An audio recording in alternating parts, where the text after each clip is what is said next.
Hello, everyone. Welcome back to Korean Fluency Journey. A couple of days ago, I got a question regarding speech level and speech style.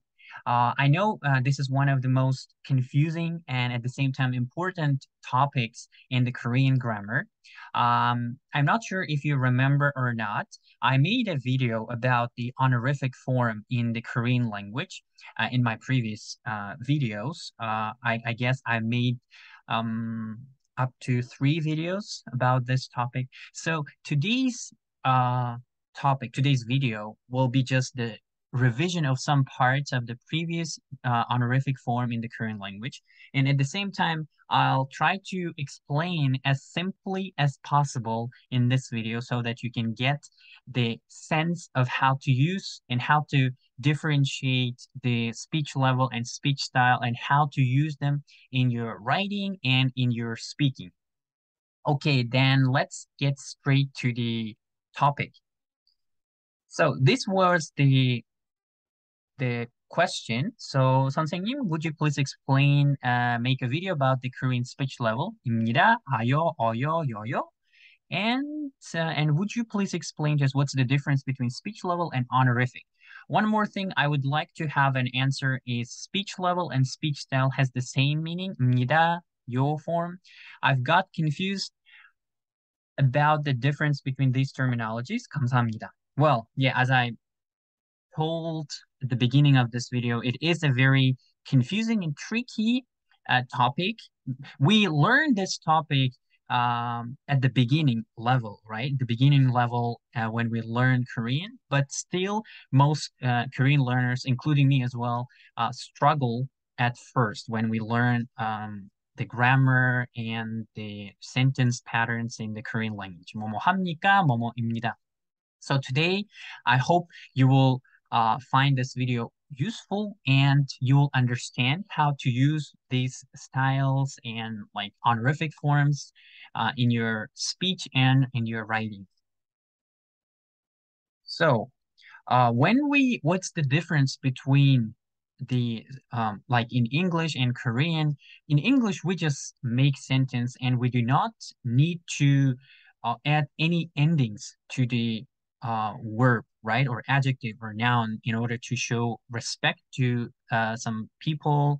But in Korean, they have special endings that you need to put at the end of your sentence to words or to adjectives in order to show respect. So the first one is speech level. Speech level refers to how you end your sentence in writing or in your speaking.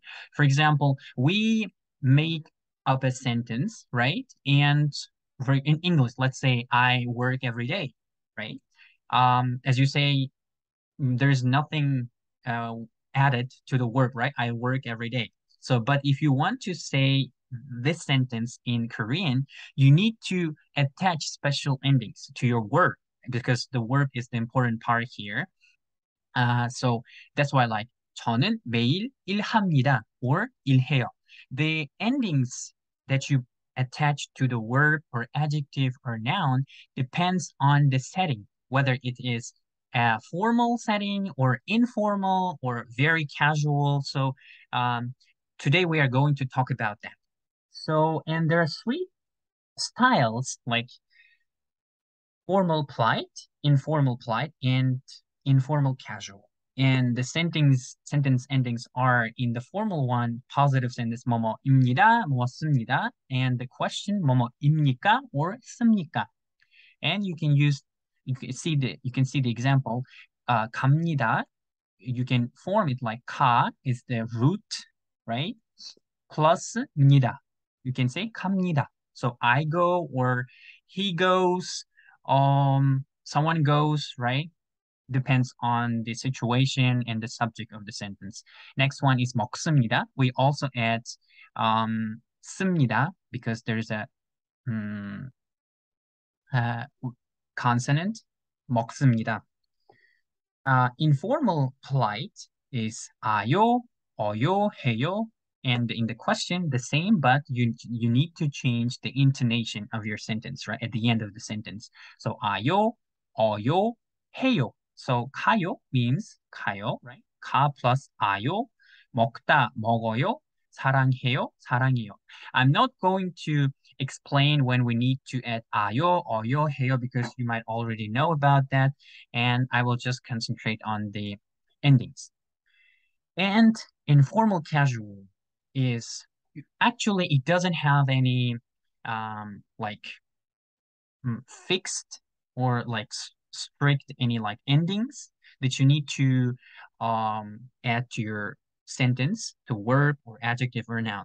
So one thing that you need to remember that the shorter your sentence or your verb, your adjective, your noun is, uh, the more casual it will sound.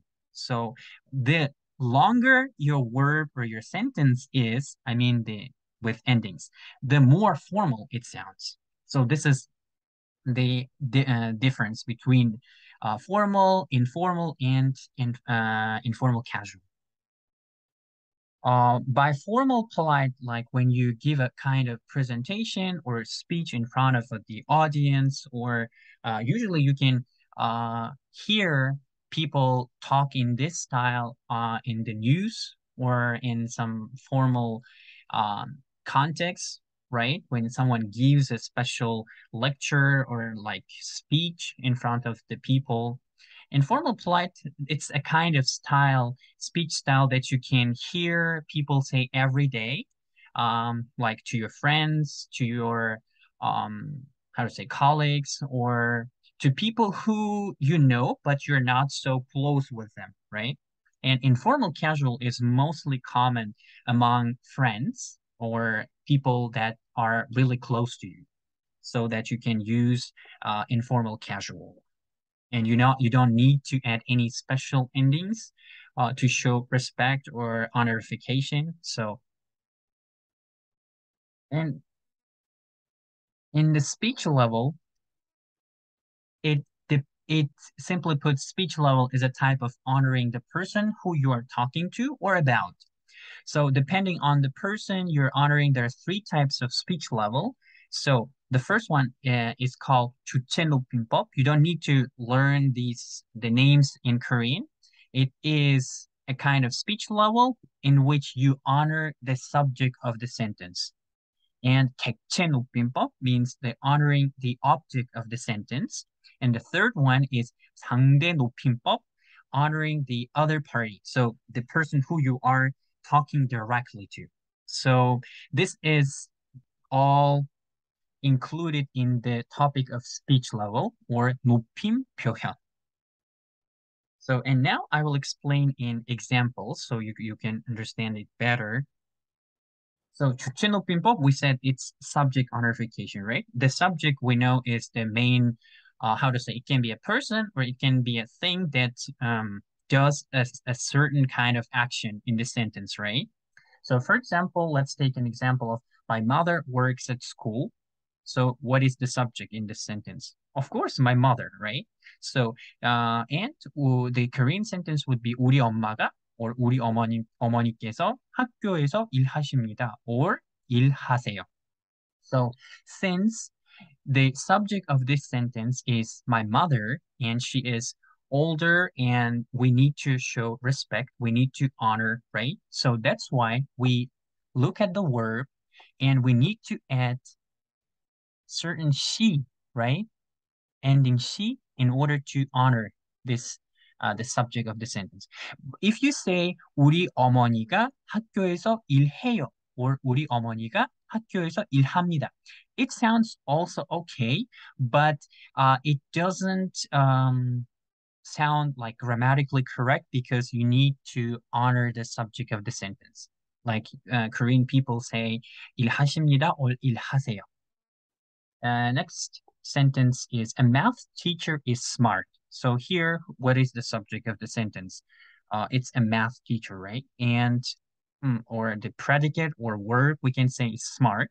So we need to show honorification through adding the she suffix into this adjective. Most people confuse that you need to add she only to verbs, but it's not true.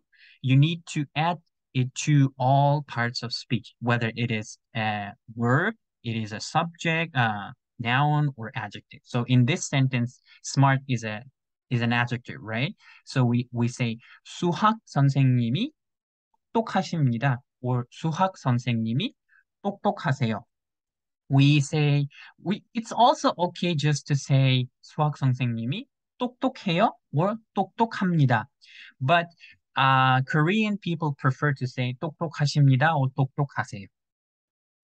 And yeah, the suffix 시 to the verb or adjective or noun. And here are the examples. 공부합니다, 공부하십니다, or 공부하세요.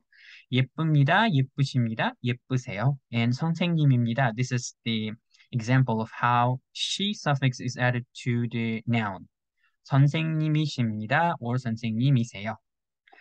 But there are certain words that you need to change, use a totally different word in order to show subject honorification. For example, instead of saying 있다, someone is somewhere, we can say 계시다, or instead of 자다 is to sleep, 주무시다, 죽다, 돌아가시다. You can refer to this table, and uh, if you don't know the translation, you can search in the dictionary and write and learn the meaning of this sentence. So yeah, this is all about 주체 높임법, subject honorification. Next one is 객체 높임법. In the first example, we were talking about subject honorification, right? In this one, we need to honor, we need to show respect, not to the subject, but the object of the sentence. So, and here's the example. I gave a present to my teacher.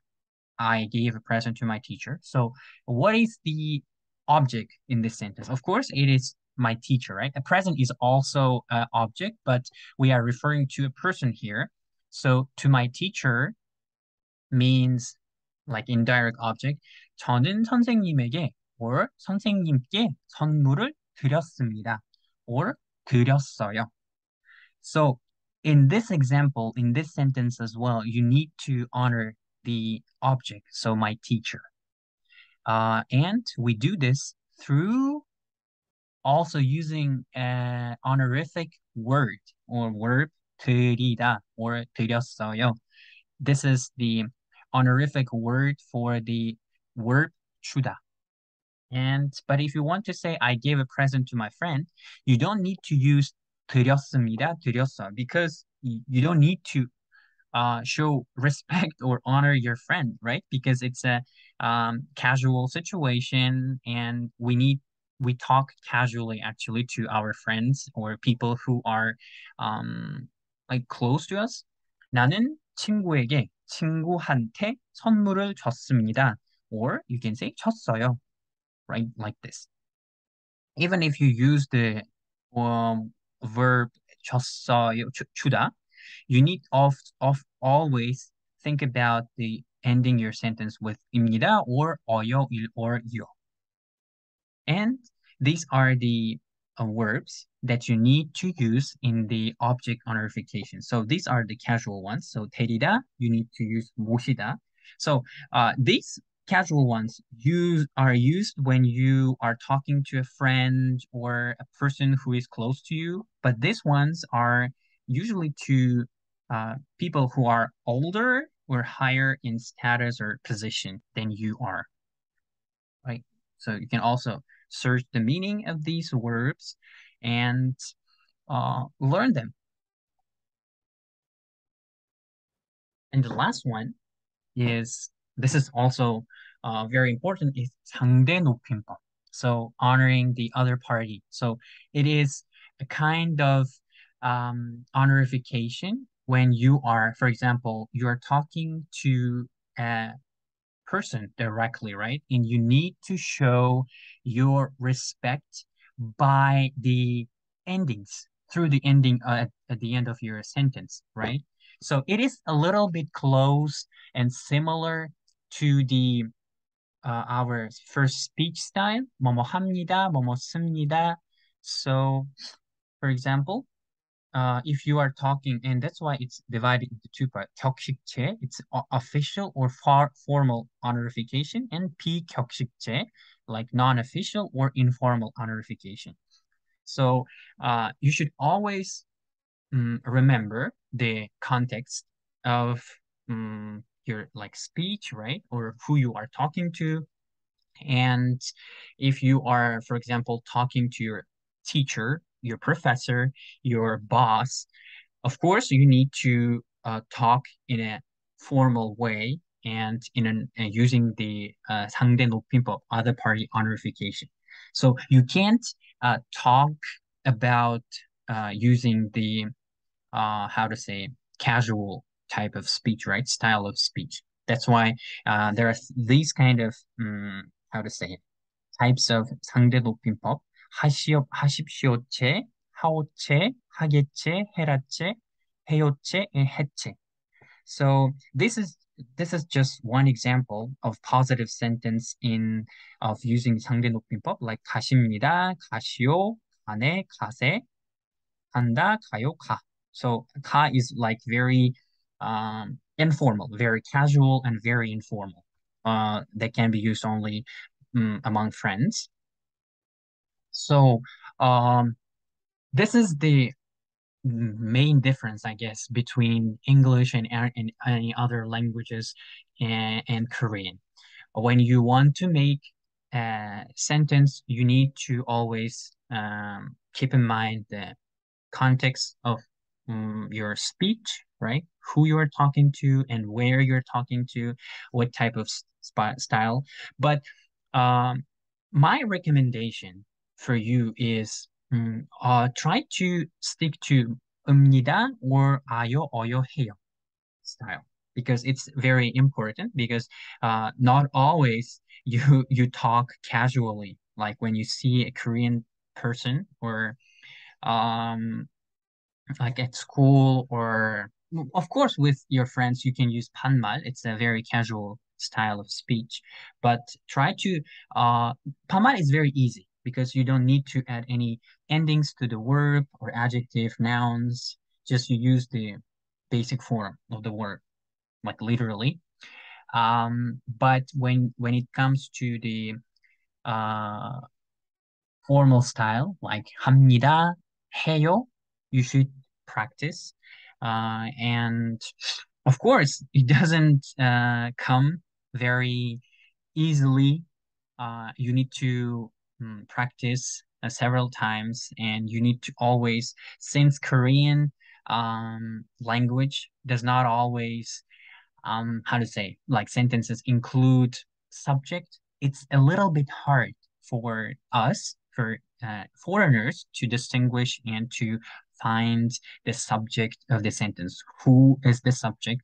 But yeah, practice makes perfect. So try to um, make your own sentence and always try to uh, remember or keep in mind the situation, the context of your like speech or your writing. And yeah, with that, if you do that, I am sure that you will not feel any difficulties using these types of style, speech, and speech level. So if you know this type, this grammar, it will be easier for you to make your sentence also and yeah, speak naturally. Most people use when they learn speech style and speech level, they usually stick to just this one. 뭐뭐 합니까? 뭐뭐 씁니까? But in the real life, they don't always use this one. You can mix them up with the ayo oyo. This is what most Koreans use on a daily basis. So yeah, I think I kind of answered the question. Uh, and if you have any other questions between for about this topic or any other topics in the Korean language, let me know in the comment box, and I'm always happy to try to explain those kind of topics because I also learned Korean on my own and it's not easy. And I've been there and I know what kind of topics are kind of challenging for us, for foreigners. So if you give me some ideas, I will try to make more videos of these types and of course and share with you guys. So yeah, I hope you will have a good weekend and I'll see you in my next video. Bye bye. Thank you.